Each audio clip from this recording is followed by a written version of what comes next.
have not performed less than the men. In every task we have given them, they have performed to the best of their ability, and we are confident that what they have done is good enough for us. Obviously, you've seen them doing some work on the aircraft. You saw some of them recovering us as we landed in here just now, and they are participating in our activities very much. So that is practical. You can see that they are doing the job that they are meant to do. I have been trained in the Air Force as an aircraft engineer. I have gone to AFIT. I've done my postgraduate diploma in aerospace engineering. I have been type-rated on the C-130. And I've also been given the opportunity to go to China to study aircraft maintenance engineering, of which I did my best, and I came out as the best overall when I went to China. And since then, I've been giving out my best in the Air Force. The armament specialty of the Nigerian Air Force, like other specialties, has also recorded the advent of several female officers and airwomen who are today arming the fighter aircraft along with their male counterparts. Our major task is preparing stores and arming the aircraft with these stores, and where they are not expended, they arming the aircraft. In doing this, our officers and men partake, and since female personnel, both as officers and airwomen, are recruited, they actively participate in all these functions, and they have been doing excellently well so far. I prefer armament because that's what I read. I read chemical engineering. So the only place where I can practice that which I read in the university is armament.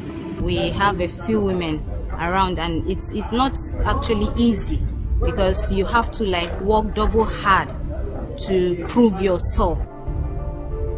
Worthy of special mention is the female loadmaster on the C-130 Hercules aircraft, who has proven herself amongst men in a very challenging task of balancing the weight of the cargo.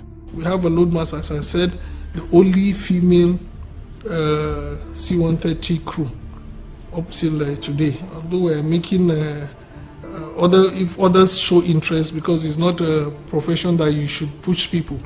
The importance of the loadmaster on the C-130 aircraft cannot be overemphasized. When I first got to the unit, I met my colleagues doing the job, so I kind of developed interest on the job, the way they do their things, how they organize stuff, and it's a very challenging course. So I felt if they can do it, why not? I should also give it a try.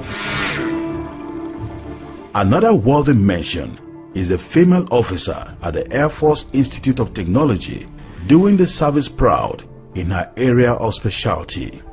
I have one lady who is an excellent officer, a very resourceful female officer, Flight Lieutenant Ufodile. She has a PhD in control engineering, and we found her to be extremely valuable to the unit. She has contributed significantly to our development of this Egumi UAV. And she's there as well, doing excellently well. So we're looking forward to a very bright future for female personnel. Air traffic control is an important part of aviation, and the Nigerian Air Force air operations depend on it largely for in- and outbound flights. This area is also dominated by the male personnel in the service. But at the moment, a female officer is an air traffic control officer, ATCO, and some air women have been trained as air traffic control assistant, ATCAs, and are bridging the manpower gap witnessed in this specialty in the past. I did not do air traffic control before I joined the Air Force. I was initially of geography and meteorology, which is also in aviation. But after joining the service, it was the service that now trained me to become an air traffic controller. When the aircraft are serviceable, there is need for the pilots to fly them for operations. In the last 3 years, the Nigerian Air Force has witnessed significant growth in the number of pilots winged on the various platforms, 91 to be precise. The females are not left out of this core area of the service. Today in the service, there are female pilots flying missions and adding value in their various units. Here in the fleet, I have one female pilot, Flight Lieutenant Liman. Incidentally, she is the first female pilot in the Air Force, and we have had her here in the fleet for about 7 years. She's currently rated on the Falcon 7X airplane, which is one of the most advanced in terms of performance and complexity. And she's also rated on the Challenger 605, which is also a very high performance airplane. And she has been doing excellently well. She's doing very, very well. For me, as a flight lieutenant and as a pilot in the NAF, I've been trained in one of the best airplanes in the world. And the Chief of the Air Staff is really particular about females in the NAF. He has provided enrichment courses to make sure that we don't just fly, we fly safe. We have them as air traffic controllers. We have them as engineers and technicians. We have women in the intelligence.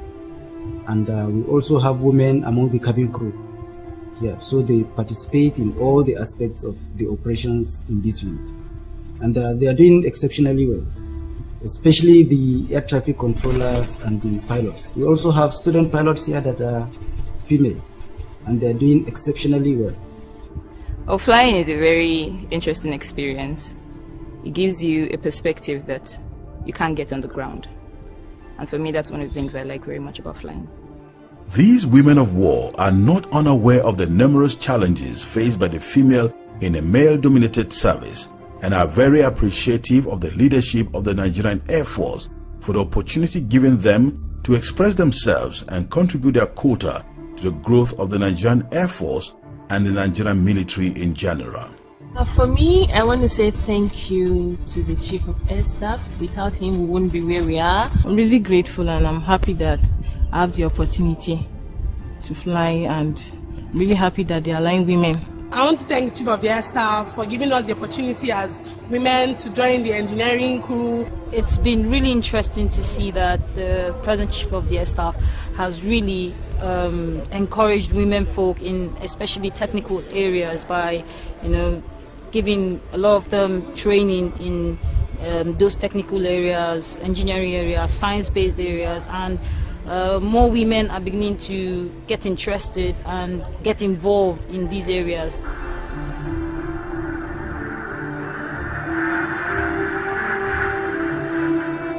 Today, for the first time in the history of the Armed Forces of Nigeria, Nigerian Air Force female pilots are engaged in flying ISR missions within the theater of operation. And in no distant time, the Nigerian Air Force will produce the first female fighter pilot. This in itself is a product of the Chief of the Air Staff's vision to reposition the Nigerian Air Force into a highly professional and disciplined fighting force through capacity building initiative. In line with that vision, Flying Officer Kafayat Omolara Sani is currently undergoing the undergraduate pilot training in the United States of America. After her graduation, Flying Officer Sani will become the first female fighter pilot in the Nigerian Air Force. She worked hard. She was about the first person probably to go on solo in Kaduna, and she has been consistently working hard, until she graduated as the best all-round in flying. So similarly, the female officer we have in South Africa that is doing helicopter training has also done excellently well in her ab initio training. And so our desire is to ensure that we provide equal opportunities for both males and females in the service. And I think we have laid that foundation, and we are reaping from that foundation. So many of the female personnel are doing excellently well in different theaters of operation, and similarly quite a number of them are flying in different units. The ATR 42, you also have a female pilot that spends hours conducting ISR, intelligence, surveillance and reconnaissance missions in the Northeast in order to support her male counterparts and also support the desire of the federal government to have a secured country. So that will continue, I believe, and from the benefits we are deriving from that policy, obviously, there's absolutely no reason why we should stop female personnel from participating in these activities. I'm very glad that Chief of the Air Staff, Air Marshal Sadiq Baba Abubakar, has awarded me with this opportunity based on my last performance on the 1DREAM Flying Training School, Kaduna, as coming out as the best in flying student pilots. I'm aware of how tough it is to put a female in combat, so I really appreciate and I say thank you to everyone, and a big thank you to the Chief of the Air Staff. Thank you, sir.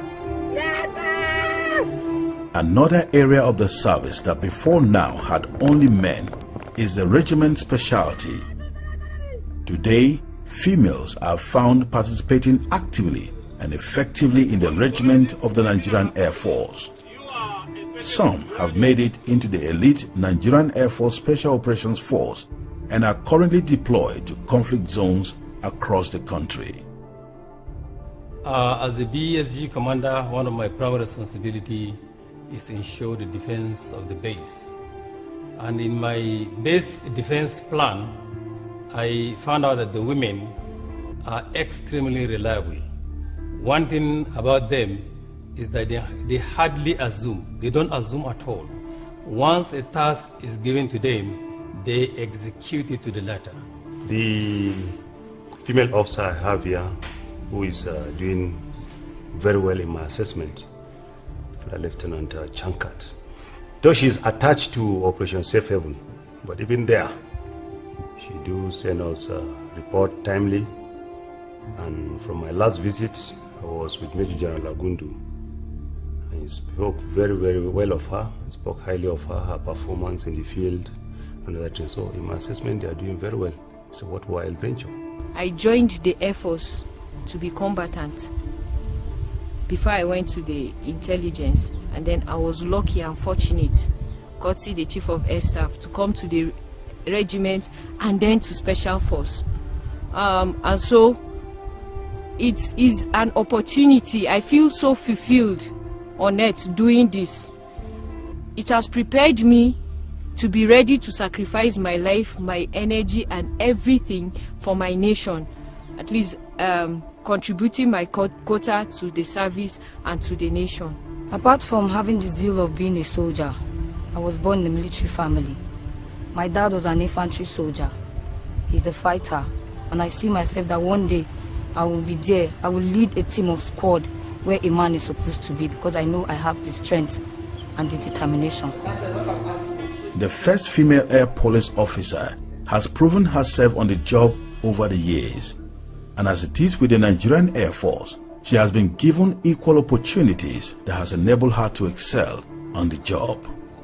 I am a proud Air Provost officer, and I've never regretted being part of this noble specialty. I have been opportune to work with superiors, contemporaries, and subordinates who have always given the enabling environments for me to be able to effectively carry out my duties.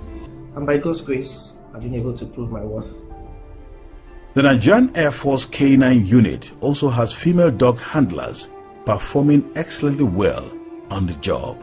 I have 4 female in my wing, and their performance have been above average, and they've actually proven to me that they can do better. I rely very much on them.